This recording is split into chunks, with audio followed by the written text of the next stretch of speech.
Another Global Cooking with Chris session. Today we're going to be cooking live and exploring a culture, one that I love dearly, and that is going back to China.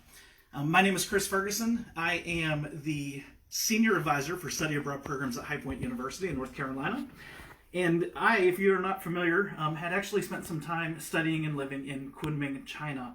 And this is one of my favorite dishes, although it was not unique to the city in which I lived. It would kind of be a special treat that I would have. And so today, Monday night, you might be preparing for a game, you might be having some friends come over. This is a great, entertaining dish. It's one that you will love. It's one of the most popular dishes at Chinese takeouts here in America. It is Gyoza, also known as Chinese fried dumplings or pot stickers. They're very close to the Gyoza, which is the Japanese version of these. So if you've had them before, you know you're going to love them. They're easy to make, so hopefully you have the ingredients, you have the equipment, and you're ready to cook along with me. So today, as we are cooking, I'm going to be kind of breaking down what we're doing. I'm going to be helping you learn how to chop up some of the vegetables that's going to go in the dish, how to make the filling, and then how to put the dumplings together and cook them. It's going to take a little bit of time, but it's not going to be too difficult or too time-consuming this evening. Hopefully we'll be able to get through it pretty quickly. The dumplings themselves are pretty easy to get the filling made. I will warn you, it's going to take a little bit of practice to get the dumplings themselves wrapped and pleated, and you'll know more about that as we get to it. These do not have to look beautiful. You'll see that some of mine are not going to look perfect. That's kind of the beauty of the dish that we're doing, and we're cooking at home, so it's going to be perfect for us to even not have something look like it came out of a restaurant. So we should have a good time. If you saw the recipe, you may have seen this already on Facebook. You can go back to that post. We have images of the recipe, including all the equipment that's needed, all the ingredients that are needed, and the process. We've made it on 8.5 by 11, so you can print that out, add that to your recipe book if you have one, if this is a dish that you like. But this is something that you can actually do with just about any kind of ingredients. If you watched live or if you cooked along live with our fried rice video that we did earlier in the year, you know I mentioned that fried rice is something that's kind of a good dish for leftovers. This is another one of those good dishes for leftovers. We're going to be using some ground pork today. You don't have to use pork. You can use chicken. You can use ground turkey. You can use different forms of seafood. Shrimp is a really good option for this. We're going to use only a ½ pound today, so it's not going to be a lot. So if you've made some other dish with ground pork or ground turkey and you have a little bit left over, go ahead and throw it in. If you are vegetarian or vegan, leave the meat out. This is really good with mushrooms. It's really good with some other vegetables as well. So you're going to go with the protein option. We've got some vegetable options that are going to go into it. This is a great dish to add greens into your diet. So if you want to add some kale or spinach or cabbage, I'm going to use bok choy today. Feel free to pull that out and use it. We've got a few other ingredients, probably things that you have lying around your house like ginger and garlic, and maybe some things you don't have lying around your house, and that's okay. We've got some substitutions in the ingredient list. So for example, with this dish, we're going to be using soy sauce. Kikkoman soy sauce is also known as light soy sauce. That's a good option. If you are gluten-free, you can look for tamari. That's going to be a good option for you. You can also look for coconut aminos. These are going to be good options for gluten-free, or if you're soy-free, coconut aminos. I'm going to also be using today what's known as dark soy sauce. Dark soy sauce is similar to regular soy sauce or light soy sauce. It's a little bit more roasted in flavor, and it's not as salty. So that's one of the reasons I'm going to be using that. If you don't have it, that's fine. Just use whatever kind of soy sauce you have. It'll be perfect. A couple other things that we're going to use today. We're going to use some sesame oil. If you do not have sesame oil, it will be fine. We can still make the dish. You can substitute in another type of oil of your choice. A good extra virgin olive oil will work. Any kind of oil will be fine for it. But the sesame oil is going to give you a good nutty flavor. If you like things spicy, we've got sambal. You can also use chili oil. You'll see that a little bit as we get into the dipping sauces. I like spicy food, so this is something I put in a lot of my dishes. We also have rice wine vinegar. If you don't have rice wine vinegar, that's fine. We can look at other vinegars as well. Something a little bit more mellow is what you're going to want to look for. So you could go with apple cider vinegar. If you have champagne vinegar, that's perfect. White wine vinegar, that's perfect. I'm also going to use some black vinegar. Again, you may not have this at home. That's perfectly fine. just use a regular vinegar, just what you would use with the rice vinegar. So apple cider vinegar or something like that's fine. And the last thing I have here is Shaoxine rice wine. This is the one ingredient that most people probably don't have here in the US in their homes. If you cook a lot of Asian food, it's good to have. You can pick it up at any Asian grocery store. If you don't have that, mirin works. Mirin is a Japanese cooking wine. You can also substitute it out with not vinegar so much, but some other things. In fact, I've got a couple substitutions here. Dry sherry works. White wine would work. So if you have a little bit left over in the bottom of your bottle, substitute with that. You're perfectly fine. If you don't have that option, that's okay. Substitute with a little bit of water. You're going to get a little bit less flavor out of it, but it's going to still taste just as good. Chris, we have a question. If you can go over again the difference between soy sauce and aminos. Yes, so soy sauce is going to be made with soy, so it is going to have soy in it. So if you are soy intolerant, or if you're doing a diet where you want to cut soy out of your diet itself, like Whole30 diet or something like that, coconut aminos instead are still going to be a fermented liquid. You're still going to get the salty nature out of it. You're still going to get that umami kind of compound in it. It's going to give a lot of body, but it's going to be made out of coconuts instead. And so you're going to get a little bit different of a makeup with the same taste as soy sauce. Great substitution, 1-for-1, works just as good as soy sauce in every recipe that I've ever encountered. So those are the basic ingredients. If you all have other questions, please feel free to ask. As you just heard, somebody asked me a question. We fixed that from the last time we did Global Cooking with Chris, so we're able to answer your questions as we go live this evening. Last thing we have is the wrappers that we're going to use to be able to make the dumplings themselves. In the actual ingredient list, in the back of it, I added some notes, just some of the things that I've thought about with the various ingredients and the various equipment that we have, ways that you can use it in different ways. If you have a hard time finding dumpling wrappers, most grocery stores and supermarkets carry them. They're easy to find. Pick them up there. If you're adventurous and you want to make your own dumpling wrappers, it's just like making pasta. There's no eggs in it. It's super simple. A little bit of flour, boiling water, and a touch of salt. Knead it up, let it rest, and then you can cut it into the wrappers themselves. That's probably the preferred way to do it. They're going to be the freshest, but we can also go with store-bought. Two options. This is going to be the easiest to find that's in your grocery stores. This is Wonton Wrappers, and they are square. We want round wrappers for traditional Giaza, for traditional dumplings. But it's the exact same pasta, it's the exact same dough, everything is the same except for the shape. This is perfectly easy to find, and I'll give you a couple options if this is what you're using. If you find your way to an Asian grocery store, we have one in Greensboro, not too far away from High Point University. You can find dumpling wrappers that are round. Exact same dough, exact same thing, it's just a different shape. These are going to give you the traditional look of the dumplings like you would get in a restaurant. So two options that I've got here. I'm going to show you how to work with both of them, and then we're going to go ahead and get these dumplings made so we can have some dinner this evening. So if you're ready, we'll go ahead and start with the dumpling filling. For the filling, keep this here. For the filling, we want to make sure we have a couple ingredients ready to go because this dish does come together quickly. So we're going to start with a mixing bowl. We're going to make sure that we have with us either a wooden spoon or a set of chopsticks. Traditionally, in Chinese cooking, you're going to find chopsticks are used for most things. And to stir with most meals, you're just going to hold your chopsticks together as one unit, and you can use it like a paddle to stir with. A wooden spoon works just the same.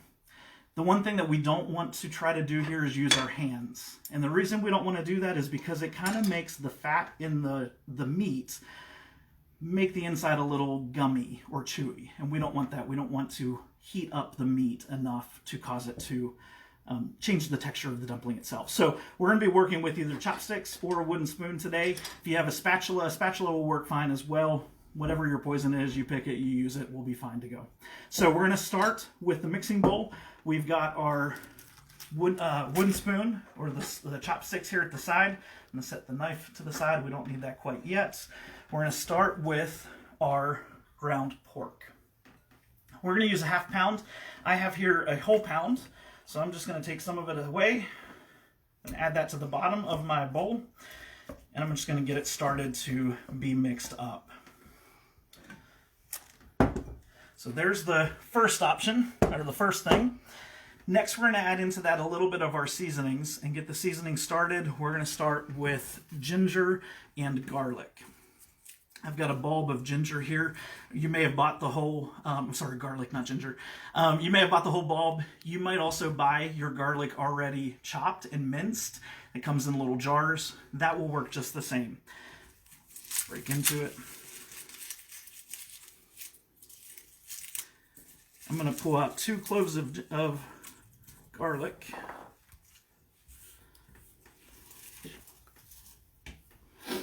Secret to garlic. We want to peel our garlic.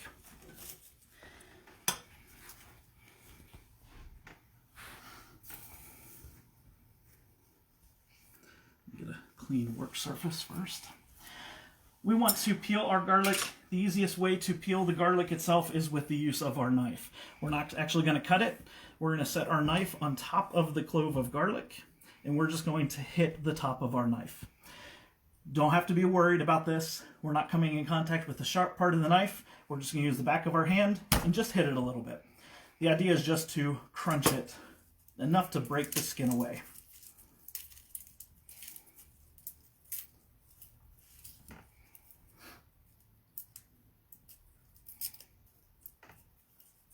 So we've done one. Let's go ahead and get the second one done. Same thing. I'm going to set my knife right on top of it. Just going to hit it lightly. And there we are.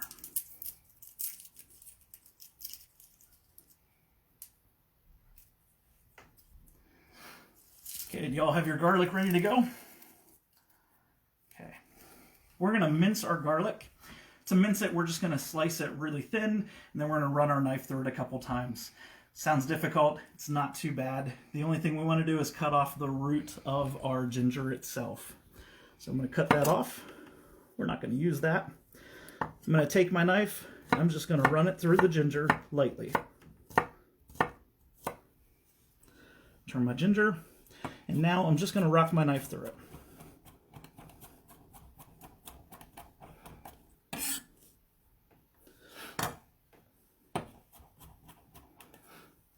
And the secret to see how to help us go a little bit quicker, I'm going to take just a little bit of salt, add it directly to my ginger, or garlic, sorry. And I'm just going to run my knife across it.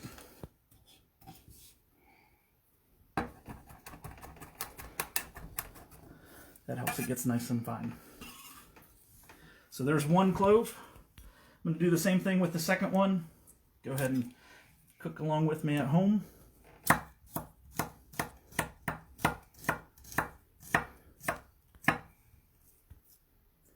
Skin out of the way. Skin doesn't taste very good.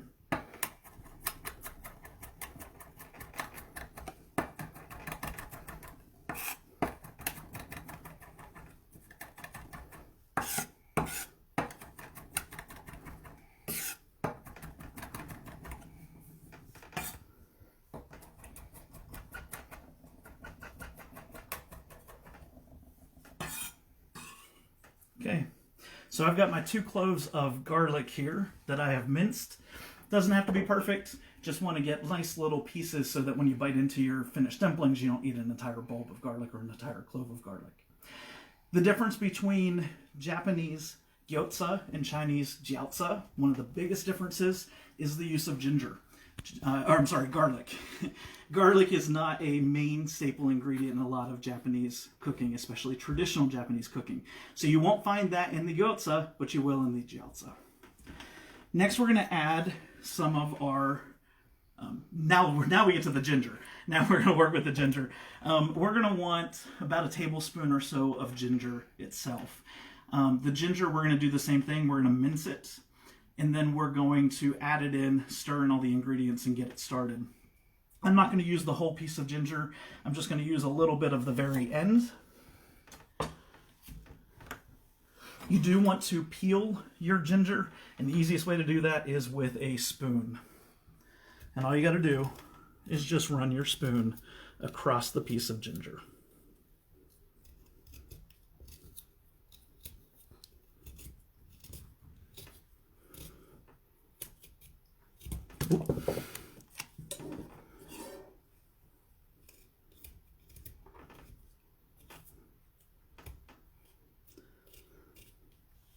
most of that outside off. I'm ready to go ahead and cut this up just the same. Ginger's pretty easy. We're just going to cut straight down through it, making ourselves nice little discs.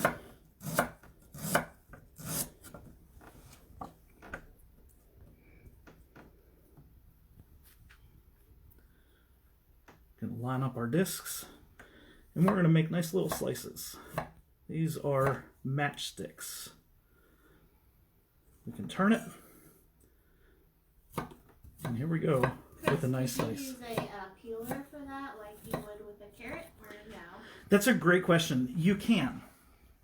It is actually more difficult to use a peeler, a vegetable peeler. I don't know exactly why. I'll be honest. I have no idea why. But one of the first tricks I learned in an actual kitchen was to use the back of a spoon. And it works so much faster than using the peeler itself. If you have a peeler though, feel free to use it. You're going to get about the same yield. It just takes a little bit more of the ginger off the actual piece. It's not just the peel like what we got off here, but it'll be perfectly fine. So yes, if you have that, that's good. If you have pretty good knife skills, you can even use a knife to be able to peel the outside of the ginger. But the absolute fastest way is with a spoon.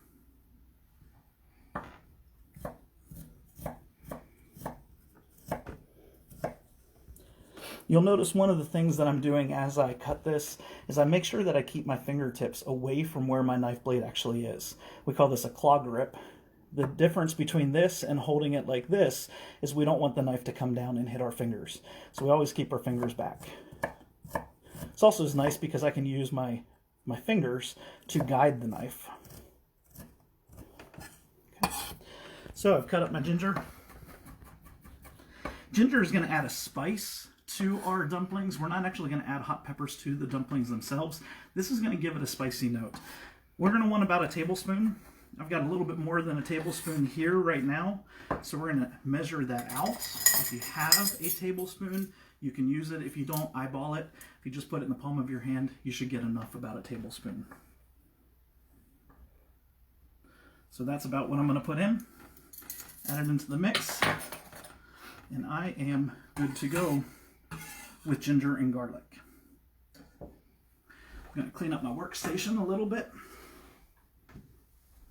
You really help people with their knife skills and giving them great tips. Do people like that? Yes. If you have other questions, please feel free to ask. I will give you what knowledge I have, provided I have the knowledge.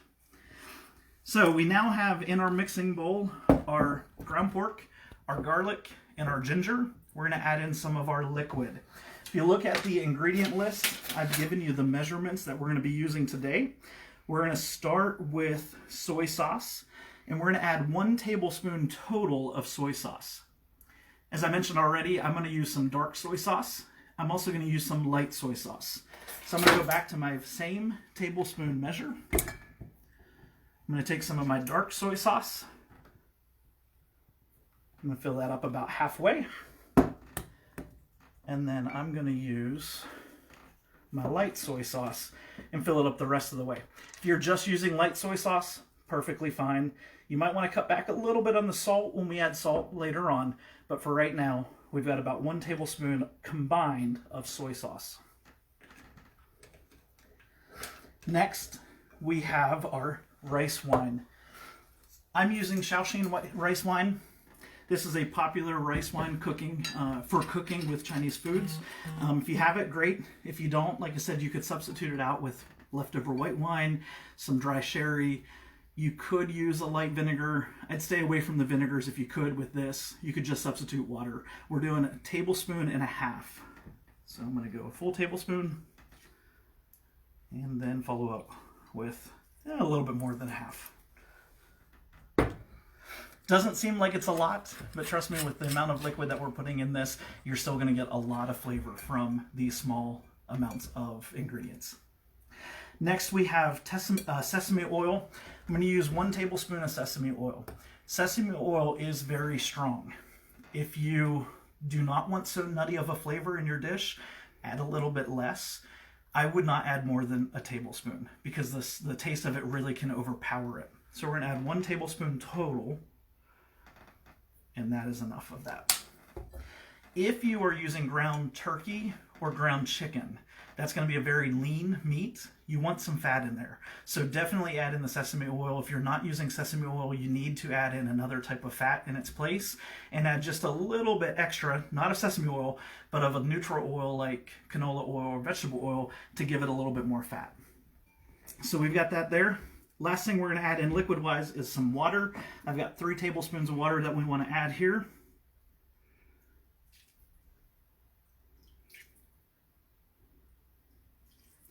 All of the liquid is in our dumpling mixture. We're going to add just a little bit of salt. I'm going to add about 1.5 teaspoons. I'm going to measure this with an estimation, but I'm just going to add in about 1/2 teaspoon, another half, and there we go, 1.5 teaspoons total. I am using kosher salt. If you have table salt, cut that back just a little bit. You don't want to add quite that much to it because it's going to be a little bit saltier at that amount. And again, if you're using all just light soy sauce, cut that back just a little bit as well. Maybe add just 1 teaspoon of salt instead of 1.5 teaspoons. I'm going to add some pepper. Traditionally, you would use white pepper. I don't ever have white pepper at home, so I'm just using regular ground black pepper. How much pepper, please? It calls for, I think I said about 1/8 teaspoon. Add that to what your flavoring is. I add a little bit more than 1/8 teaspoon usually because I like the taste of pepper. So I might have went a little bit more than that, but you could go a little bit less if you want to. Awesome. Okay, so now we have our liquids, our seasonings, and our meat all in our bowl. I'm going to go ahead and just use my wooden spoon to get this started. One thing I learned in China when I made this dish with my Chinese teacher was that you only stir in one direction. You don't go across, you don't stir in any other direction, you stir in one direction only. So we're going to stir this up. It says to stir vigorously, so we want to really get in there and stir it together.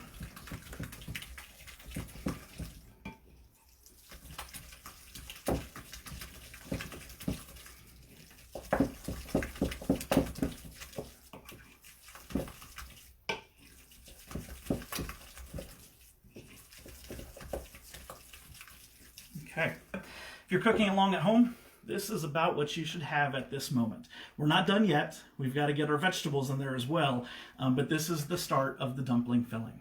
So we've got that ready to go. I'm going to set that aside. I'm going to set aside my ingredient list, and we are going to go to our vegetables. I've got 2 vegetables I'm going to put in, 2 different types of greens. I'm going to use bok choy. If you don't have bok choy, you can use any kind of cabbage that you want. Red or purple cabbage, green cabbage, Napa cabbage, Chinese cabbage, whatever you would like, you can actually use in this. I've even heard people use spinach and lettuce if you want.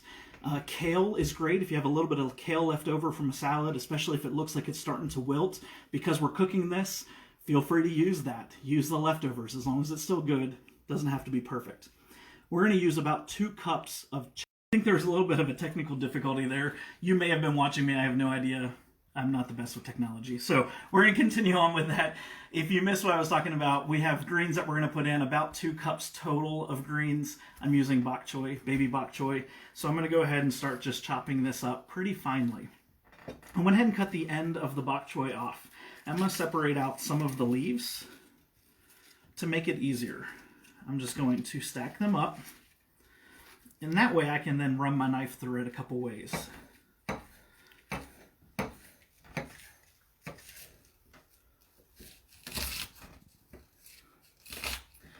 Bok choy is pretty soft at the top, but it's almost about the texture of celery at the bottom. So it's a little bit more tough at the bottom. So we want to cut through that and make it kind of fine. I'm going to turn it.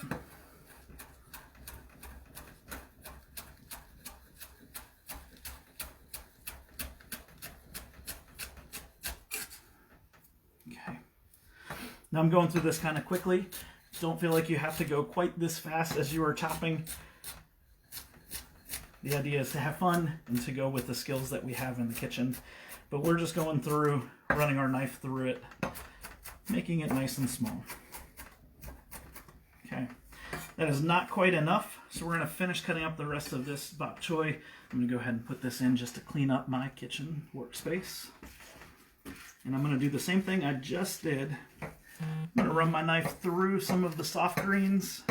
When we get to the end, to the bulb of the baby bok choy, I'm going to cut down through it.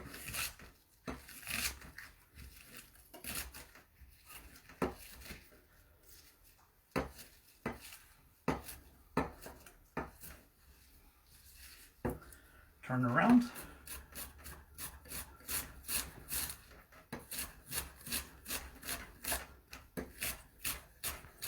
What I'm doing right here is rocking my knife, and I'm keeping the end of my knife on the cutting board the whole time. It makes it nice and easy to go quickly through any kind of softer green vegetable. You could cut potatoes this way, you could cut your herbs this way. Similar in action to just rocking, like this. Okay, I wanted a total of 2 cups. We've got about a cup here. I've got about 1 cup in the actual mix.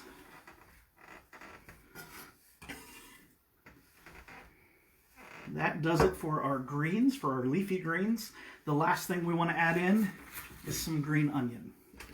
Green onions, scallions, spring onions, it's all the same thing. It's just how big the onion part is here at the end and the roots. We're going to be using the entire onion. I'm going to use 6 of them for this. If you have less than that, that's fine. If you have more than that, that's fine as well. To cut these, we're going to line them up. And I'm going to run my knife through them kind of quickly, just like we ran our knife through the second half of our leafy greens. Now, we don't want the very tips of our spring onions or of our scallions, so I'm just going to cut those off and discard them. For the rest of the onions, we're just going to go straight through it, making nice thin cuts.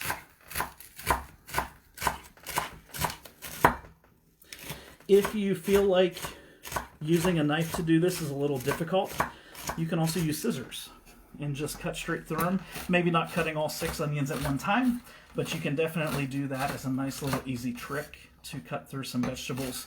A good sharp knife helps with this as well.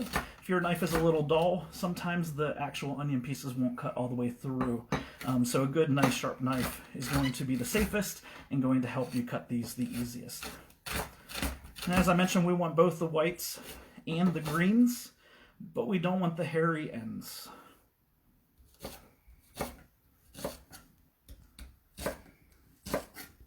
So we're going to discard the ends, and we've got all of our onions chopped. I am going to actually save some of the onions, because at the very end I want to add that into my dipping sauce. It doesn't take much, but I'm going to use just the green portion of it, and I'm going to save just about maybe a tablespoon or 2 of that. I'm going to set it aside on my other cutting board here, and that is for later. All of the rest of this goes directly into the pot. Move it closer to me so I can hit it easier.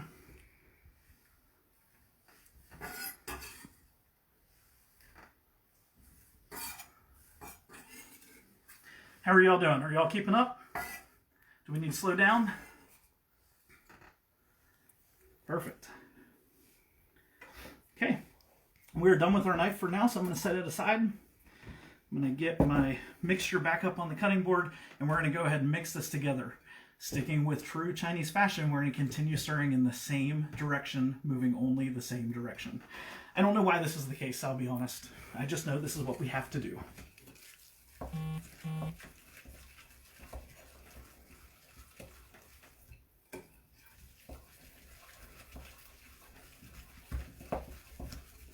It may not look like it's going to come together, but I promise you it really will.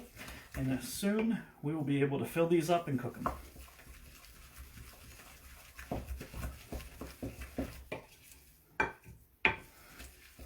Okay, our dumpling filling is done and ready to go. Friends, yours should look something similar to that. If it doesn't, it's still going to taste good, I promise.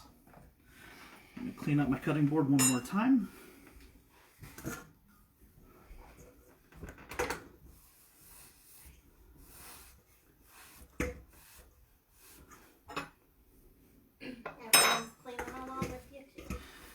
Clean kitchen is always a good thing. Okay, y'all ready? Now we're going to get into the actual dumpling wrapping. I've got, like I mentioned already, 2 different types of dumpling wrappers here. I lied. I still need my knife.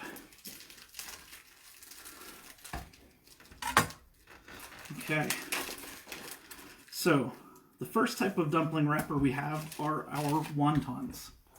Wontons and dumplings, Giaza, are pretty much the exact same thing. They just look a little bit different in shape. For a traditional dumpling, we want a round dumpling wrapper. So you can see the round dumpling wrappers look pretty much exactly like our wonton wrappers. To make this easy, I'll show you first on the round dumpling wrapper. If you buy these, you'll see one side has a lot of flour, the other side does not have as much flour. We want the not so floured side up. We're going to take a little bit of our dumpling filling, and by a little bit, it's easier to go a lot less than you think you may want. We're going to go with a heaping, well, that's way too much, a heaping teaspoon to begin with. So I've got that in the middle of my dumpling wrapper. You can see how much I have there. If you have too much, it's going to be hard to close. If you are really skilled at this, which I'll be honest, I'm not, you can add a lot more dumpling filling. But to start with, start small, and then as you get better at this, you can add more dumpling filling. So that's to start. If we're doing our wonton, we're going to do the wonton the exact same way. We're going to add it to the least floured side, and I'm going to add actually a little bit less than I did in the actual Giaza. Okay. So we've got those side by side. We need one more thing to wrap these, and that's a little bit of water. So if you have some water, set that aside. I'm going to start with the dumpling wrapper. I'm going to show you how to do this traditionally. You want to take your finger, and you just want to just wet a little bit the top of the wrapper. I'm going to take my wrapper together, and I'm going to pinch it at the very top together. I'm going to take my finger, I'm going to wet the top of the outside. Now we want to pleat it, and I find it easiest to pleat in 2 directions. You'll see we have the opening here, it's like a cannoli. We're going to take the top half of it, we're going to make a pinch, and pinch it together. We're going to make another pleat, pinch it together. We're going to do it one more time, and pinch it all together. Now we do the exact same thing to the other side. Make a little fold or a pleat. We're only making the fold at the top of it. Make a little fold, pinch it together, and one last time. A little fold, pinch it together. You'll see from the back, it makes a crescent moon shape, and from the front, it makes a traditional dumpling. So that's how we make the dumpling. That's the traditional way. I'm going to set it on my plate or my tray here with a little bit of flour just to sit and rest. If we are doing wontons, we're not going to get the exact same shape. So instead, we're going to fold it into a little bit of water. We're going to fold it, and we're going to pinch off all sides to make a triangle. To be honest, we could stop here. It would be just as good. But we want to actually make wontons out of it, so we're going to take a little dab of water right on the corner. We're going to move our corners together. We're going to pinch them off and make sure that our top of our dumpling wrapper is completely sealed. And there we go. We have a wonton. So those are our 2 shapes that we can make. And we can make them both because they're both going to work just the same. I'm going to be working with the round wrappers today. I think that's a little bit more difficult to get the actual shape of. So we're going to practice a few of those together. We're going to cook about 16 of these at one time. So we're going to make these kind of fast. Feel free to take as much time as you want. If you want to do a practice run with me and just cook off a few, then keep making them after this video and you can cook a lot more all at one time. So, same thing. Start with our dumpling wrapper. I'm going to add about a heaping teaspoon of our filling to the middle. I'm going to wet the top of the wrapper, pinch it off, use a little bit of that leftover water on my finger to wet the top, And now I'm going to start pleating. 1, 2, 3. 1, 2, 3. Seal off the top, and we're done.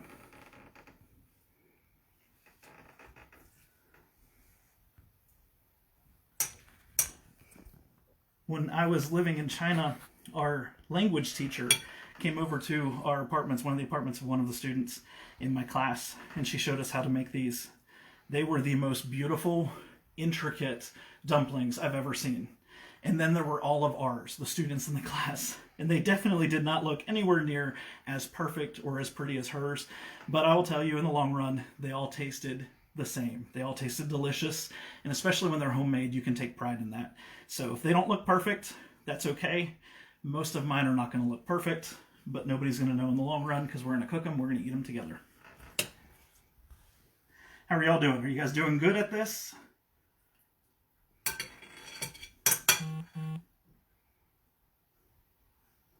Does anybody have any questions?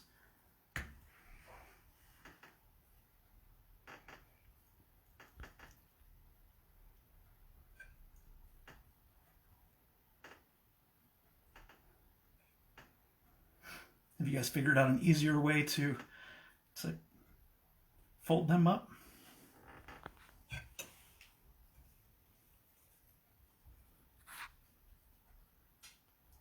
Can you do another square shape wrapper of this? I sure can. Let me finish this one real quick and then I'll do the wonton. Uh-oh, I filled this one a little too full. Let's see if I can still do it. One of the real important things with these dumplings is that we do not get that meat filling on the outside of the dumpling, because if we do, it's not going to seal together. So we have to be really careful in pleating them.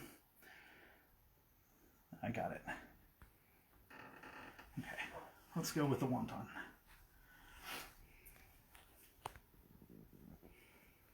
Okay. Again, with the wontons, it's a little bit easier to do it with a little bit less filling. I'm going to fold from the bottom closest to me to the very top. I'm going to pinch that off, and I'm going to pinch entirely closed both sides.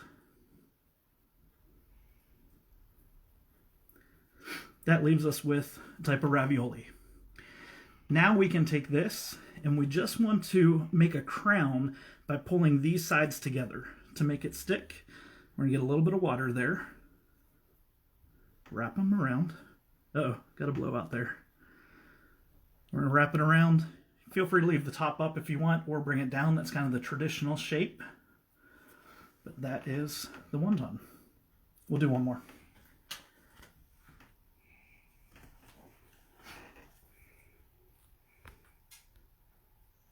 So.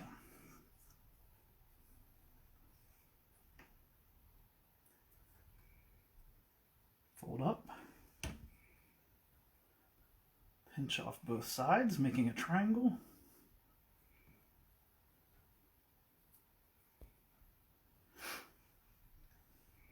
Wet the tip there.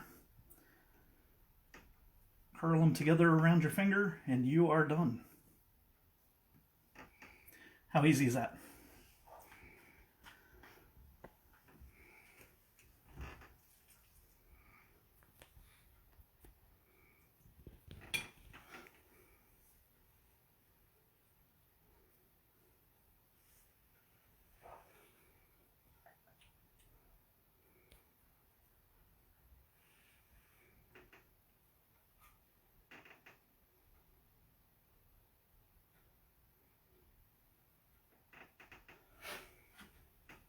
These wontons are great for soup.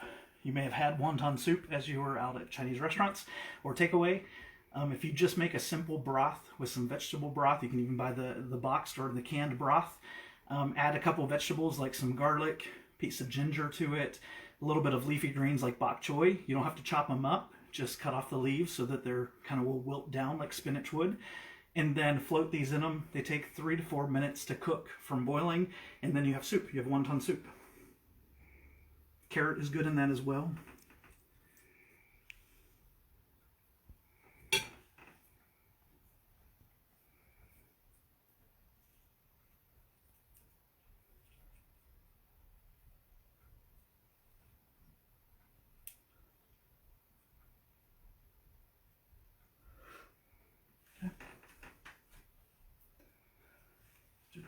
brown ones.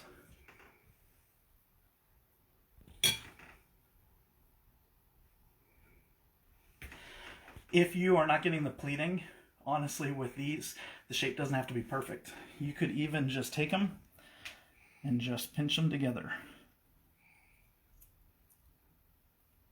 They're going to cook up about the same. The only trick that I would say if you do this is to set it down on your board and still twist it into that shape, that crescent moon shape, so that when we cook them, they will actually cook standing up. This is a great dish if you have kids. This is a good dish to do as a family. These are good to do and freeze. So this filling should make about 32 dumplings total. Depending on how much filling you put in, you might get more out of it. You probably won't get less, but you might get some more if you do a little bit less filling in it. If you are making extra and you don't want to cook them all tonight, these freeze well for about 2 months. So you can actually take this entire tray that we have, put a little bit of plastic wrap over the top of it, throw it in the freezer. Once they're hard and frozen, put them in a zip-top bag, you're good to go. They'll store that way for about 2 months. And you cook them the exact same way. I've got a little bit modification of the recipe on the actual recipe sheet.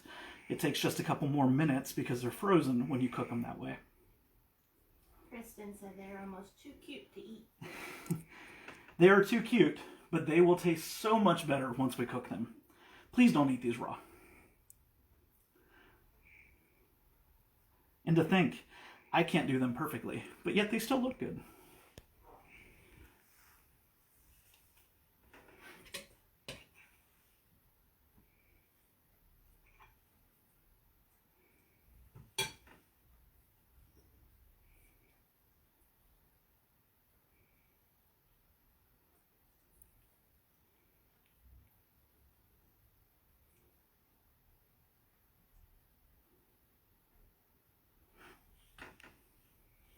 We'll do Jeff is making them, and he said he's jealous that yours are cute and theirs are interesting. Interesting is good. Nobody ever said interesting is bad. If you are cooking along with us, once you finish your dumplings, after you cook them, if you take a picture of them and comment on this post, I would love to see your finished dumplings. And if you don't like the way that yours looks, that's okay. You can Google a picture of Giaza and you can post that instead. But no, I'd love to see what yours look like as well. In Kunming, where I lived, Giaza was not a common dish. These type of dumplings is more of a northern Chinese dish, and so we wouldn't see them in our neighborhood restaurants. So if we wanted to get Giaza or get any kind of dumplings, we would typically have to go find a restaurant, and it was several neighborhoods away for us to go to a restaurant. Now, the difference between the restaurants in China and what you'll find going to a lot of our takeaways here in the U.S. is that you would actually order what type of dumplings you wanted. And there would be lots of different flavors. In Kunming, it was quite common for us to get carrot-filled dumplings. They were delicious. They were a little sweeter than what we're going to have today. But they were a really good dish. You could get all kinds of different things inside of them. I loved mushroom dumplings. They were really good as well.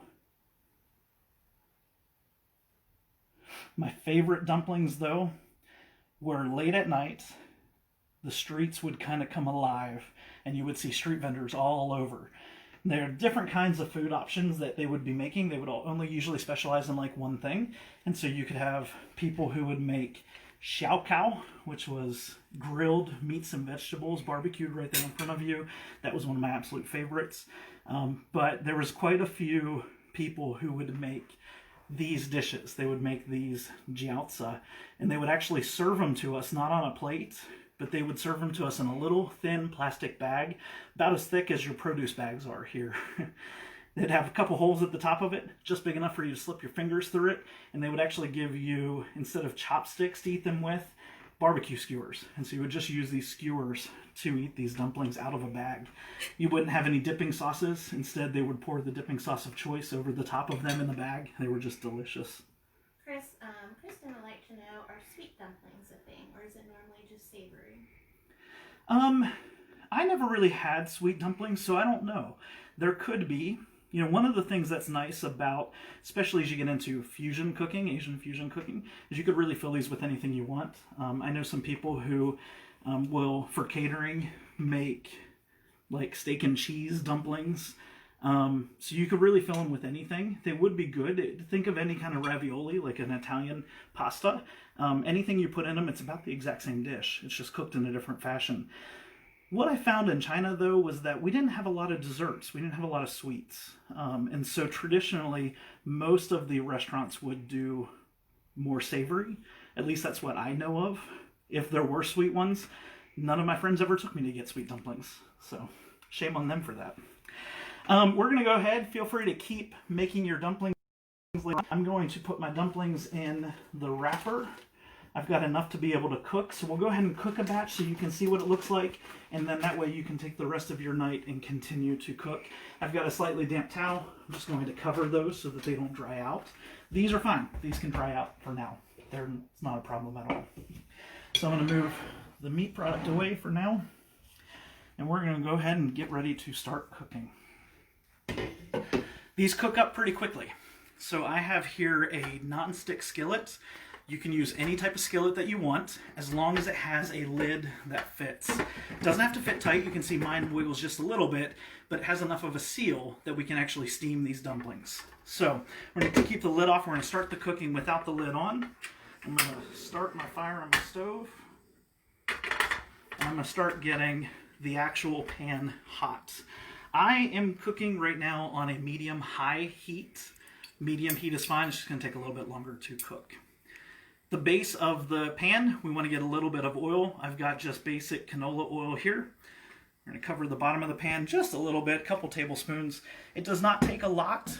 You do not have to have a lot of oil in these to begin with, but you do want to coat the bottom of the pan a little bit.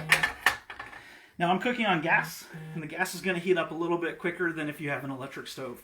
If you have an electric stove, we're going to watch as I put these in. It's just going to take you a little bit longer to get that pan nice and warm.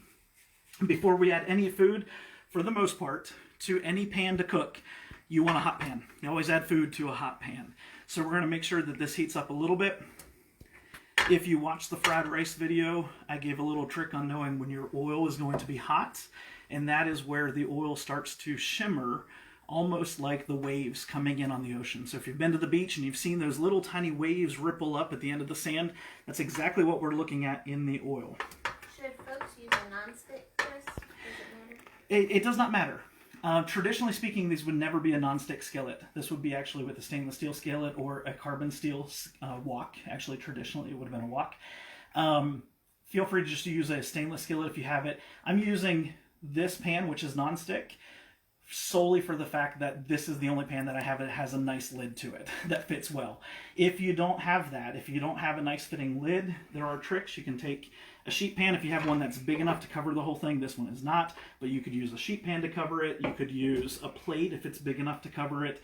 The benefit to the non-stick is that it's non-stick. Pot stickers get their name by actually sticking to the pot. And then we steam them, they release from the pot, and then they're good to go. If you're worried about it still sticking, stick with a non-stick skillet. It's going to be a little bit easier.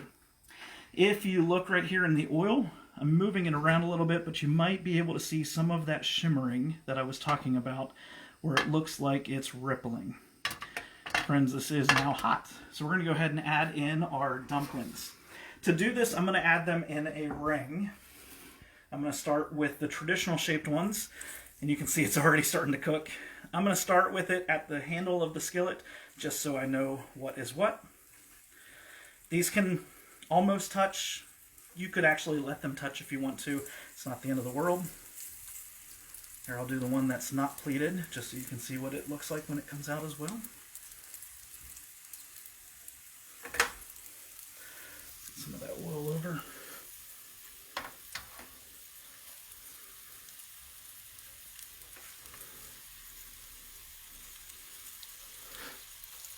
And to show you what the wontons look like as they cook up, we'll put some of these wontons in here as well.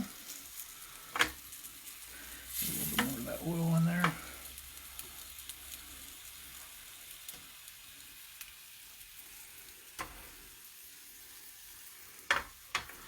And add just a touch of oil. Just kind of sucked up the oil with a little bit of flour that was left in it. Okay. We want these to cook until they start to get a crust at the bottom. Traditionally, if you're using a non-stick skillet, this is actually going to stick to the pan. That's okay, it will release. Food will release from the pan, typically. I have asbestos fingers because I cook a lot. You probably don't. If you have tongs, you can use tongs to search for to look at these. You can also use chopsticks if you have pretty good chopstick skills. What we want to do is look at the bottom, and you can see it's starting to get brown. We're going to let it go just another minute.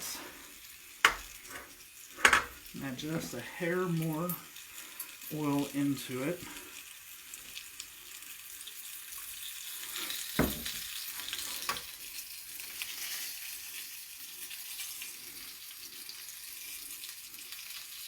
And we're going to, here in just a minute, we're going to add in some water. These cook 3 times. Right now, the first that we're doing is searing them. We're letting them stick to the pot. We're going to add some water to it and cover it immediately. They're going to steam, so the top of these are going to be nice and steamed, and then we're going to let them sear again. Have your lid ready when you do this. We're going to go ahead, add in water only about to 1/3 of the way up the dumplings. Put the lid on right away. Now, all that steam is staying inside that skillet. It's going to steam the tops of the dumplings. This is also going to completely cook through the filling of the dumpling as well. This is going to take 3, maybe 5 minutes. Depends on how big your skillet is. Depends on how much heat you have going into it at the bottom. Also depends on how many dumplings you put into the pan itself. So we'll let those go ahead and start to cook up. We have a very simple dipping sauce that we're going to serve these with. Set this out of the way.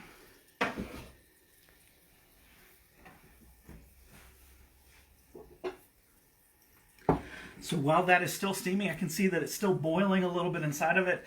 While that's going, we're going to make up our dipping sauce. I did give instructions or ingredients for a sauce itself. It's got sesame oil, soy sauce, rice vinegar, some of the chilies because I like it spicy, so I'm going to add some chili oil to it, green onions, maybe a little bit of garlic if you want to add it. This is really what you want in a dipping sauce. Sesame seeds are good in this. We can add all different kinds of things. To this one, I'm going to add some soy sauce. I'm going to add about 2 tablespoons of soy sauce. And I'm just estimating. You don't have to be perfect with it.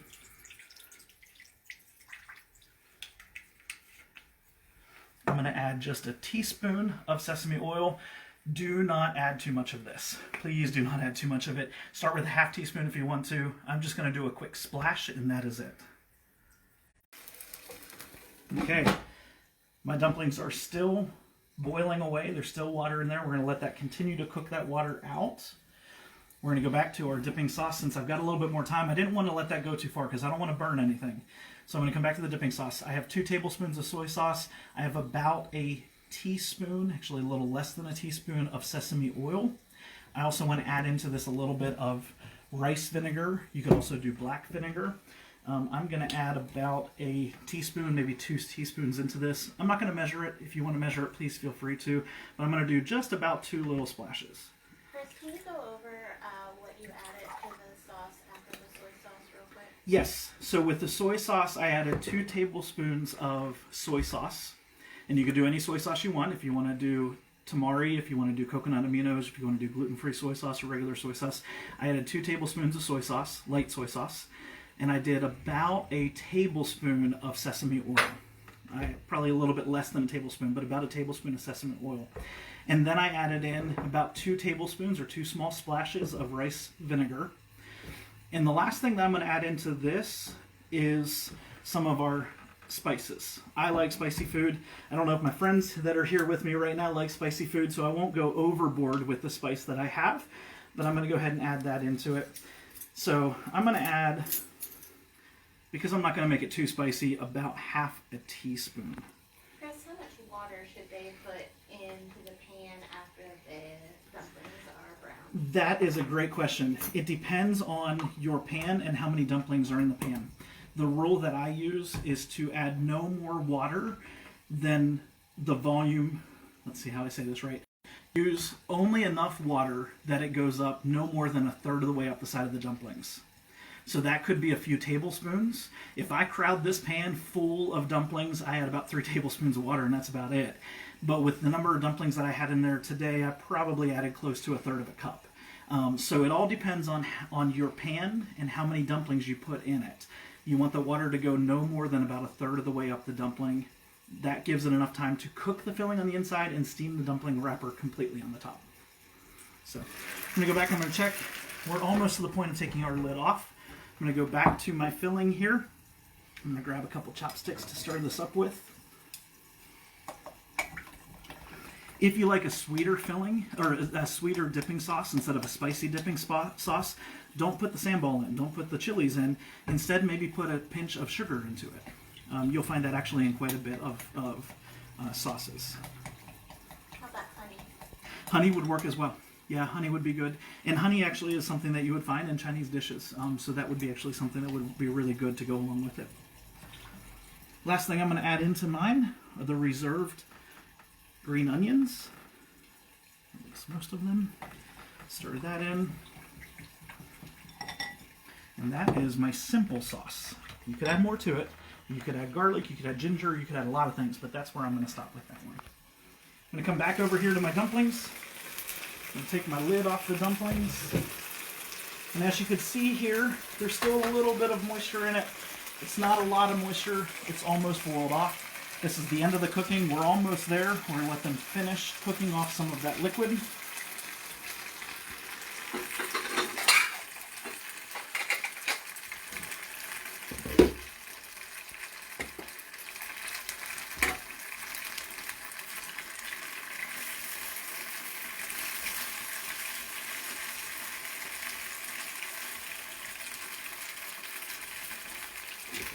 Friends,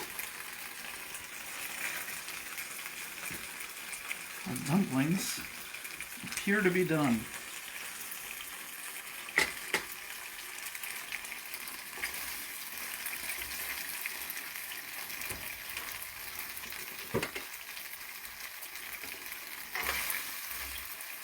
To see what the bottoms of some of the wontons look like, you can see they look just the same, just a little bit different of a shape.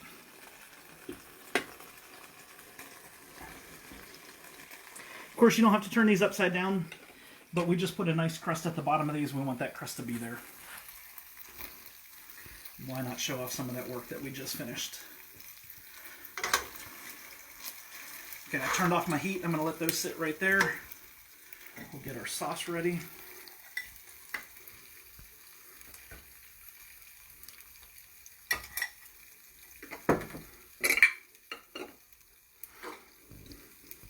And there we go. We've got pot stickers. We're almost ready to eat. I'm going to go ahead and I'm going to continue making some more dumplings here, especially for my friends that are helping out with this video. So thank you all for joining us. Thanks for cooking along. If anybody has any last questions, go ahead and ask those now. You can type those in. We're going to go ahead and taste these in a second after they cool, just so you can see that they actually are good and edible still, but they are delicious. So does anybody have any questions? Getting lots of compliments on how they look. Thank you. They look great. And delicious. They do look really delicious.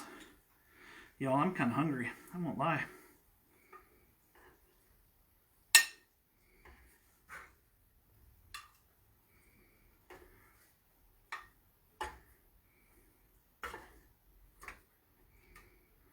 Okay. We have any other comments? Jeff just said, what's your address so we can come over and eat? Right? Yours probably look just as good, Jeff. I'm sure they do. I'm sure you guys are going to enjoy a very nice meal this evening. Okay, let's see how these taste. These are going to be so hot. Y'all, I should not be eating this on video. Let's go with one of the smaller ones here. Dip it in the sauce.